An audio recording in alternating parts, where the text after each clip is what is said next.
Friends, வாங்க சூப்பராக beetroot வச்சு ஒரு ஊறுகாய் எப்படி பண்ணுறதுன்னு பார்ப்போம். அதுக்கு தேவையான பொருள் 2 பீட்ரூட் எடுத்திருக்கேன், கொஞ்சமாக உளுந்து, ஒரு 1/4 கப் உளுந்து எடுத்திருக்கேன், கொஞ்சம் பூண்டு, இஞ்சி, புளி, ஒரு 4-5 காஞ்ச மிளகாய், கொஞ்சமாக உப்பு. வாங்க இதை எப்படி செய்யறதுன்னு பார்க்கலாம். பீட்ரூட் நல்லா வெட்டி எடுத்துக்கலாம், எந்த சைஸ் வேணால் வெட்டி எடுத்துக்கலாம். இது நம்ம அரைக்க தான் போகிறோம்.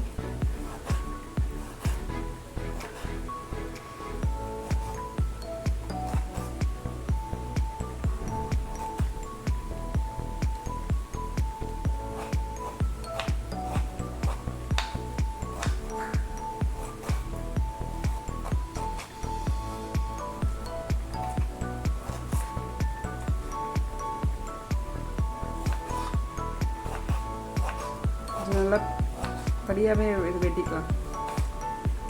அது எண்ணெயில் நம்ம வதக்கும் போது நல்லா வதங்கிடும். அது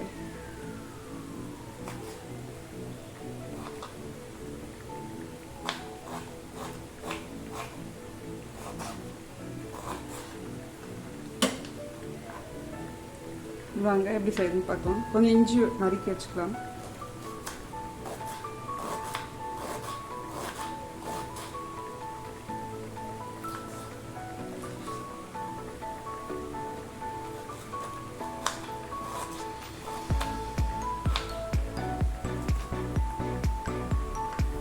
வாங்க எப்படி செய்யறதுன்னு பார்க்கலாம். பேன் வச்சு நல்லா பேன் சூடாகிடுச்சு. இப்போ கொஞ்சம் எண்ணெய் ஆட் பண்ணிப்போம்.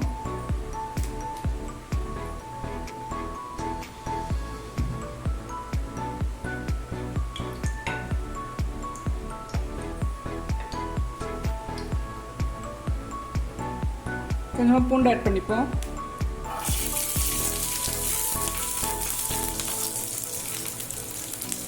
கொஞ்சம் இஞ்சி,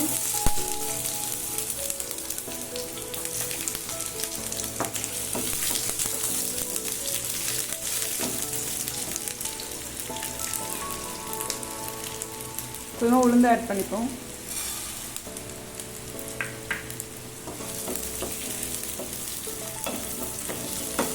இதெல்லாம் கொஞ்சம் ரோஸ்ட் பண்ணி எடுத்துப்போம். கொஞ்சம் லைட்டாக ரோஸ்ட் ஆனதுக்கப்புறம் பீட்ரூட் ஆட் பண்ணிப்போம்.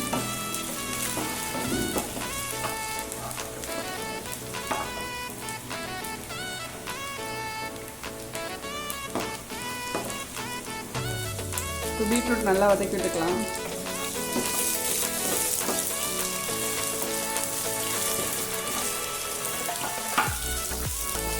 இது கூட கொஞ்சம் உப்பு ஆட் பண்ணிக்கலாம்.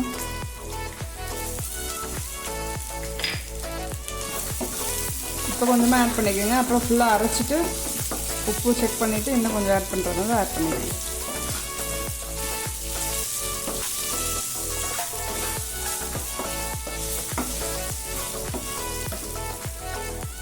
இதில் புளி ஆட் பண்ணிக்கலாம்.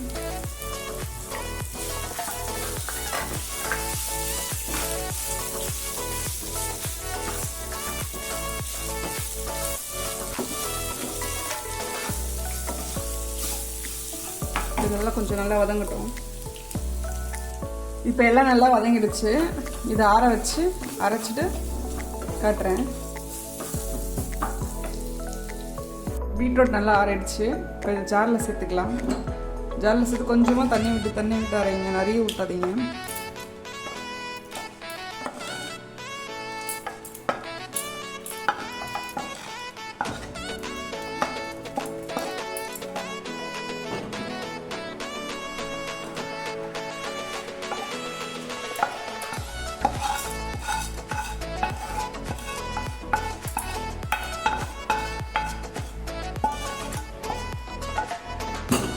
இதை அரைச்சிட்டு வந்துடலாம்.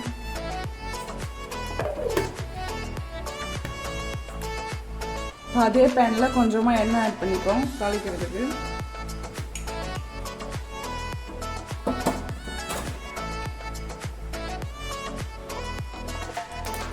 கொஞ்சம் எண்ணெய் நிறைய ஆட் பண்ணிங்கன்னா உங்களுக்கு கொஞ்சம் நல்லா கெட்டு போகாமல் இருக்கும். கடுகு உளுந்து ஆட் பண்ணிக்கலாம்.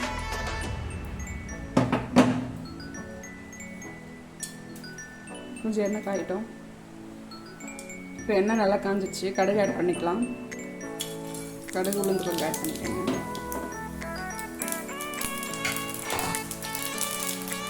கொஞ்சமாக கருவேப்பிலை ஆட் பண்ணிக்கலாம்.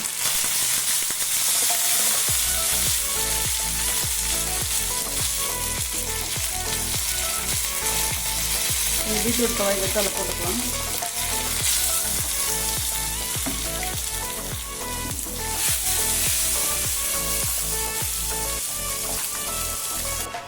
எல்லா பீட்ரூட்டையும் எடுத்து இதில் போட்டுட்டு நல்லா கொஞ்சம் களையிடுவோம். ஜாரில் கொஞ்சமாக தண்ணி ஆட் பண்ணி அதையும் அதில் மிக்ஸ் பண்ணிக்கலாம்.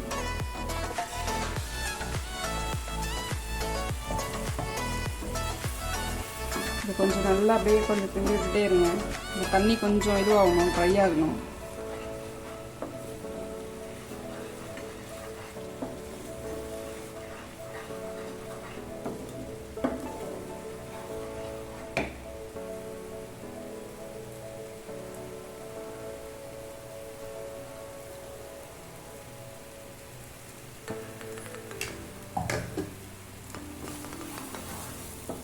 இது அடி பிடிக்காமல் கிளறிட்டே இருங்க.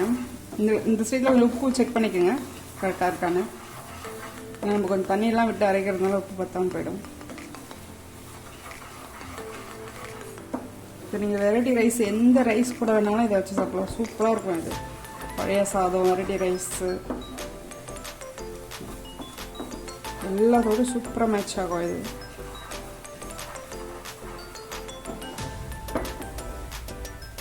கொஞ்சம் இது நல்லா தண்ணி கொஞ்சம் ட்ரை ஆகட்டும். இப்படி நல்லா இப்படியே நம்ம இப்படி சுத்தம் போது நல்லா சேர்ந்து நம்ம கூடிய அதை ட்ராவல் ஆகணும். அப்படியே இந்த ஸ்டேஜில் கொஞ்சமாக எண்ணெய் ஆட் பண்ணிக்கோங்க.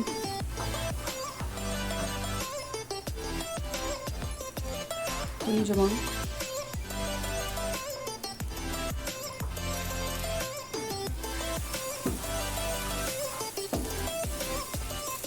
இது நீங்கள் அப்படியே 3 டேஸ்க்கு வச்சுக்கலாம். வெளியே கெட்டே போகாது.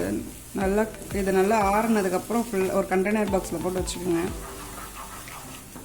ஏன்னா இதில் நம்ம புளியெல்லாம் ஆட் பண்ணியிருக்கோம், சீக்கிரம் கெட்டு போகாமல் இருக்கும்.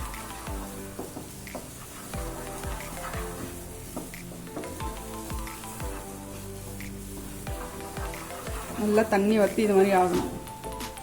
இப்போ இது சூப்பராக ரெடி ஆகிடுச்சு. உங்களுக்கும் பிடிச்சிருந்தா இதே மாதிரி செஞ்சு சாப்பிட்டு பார்த்துட்டு கமெண்ட்ஸில் உங்கள் ஃபீட்பேக் சொல்லுங்கள். Please like and share and subscribe. Thank you for watching. This is super beetroot ready.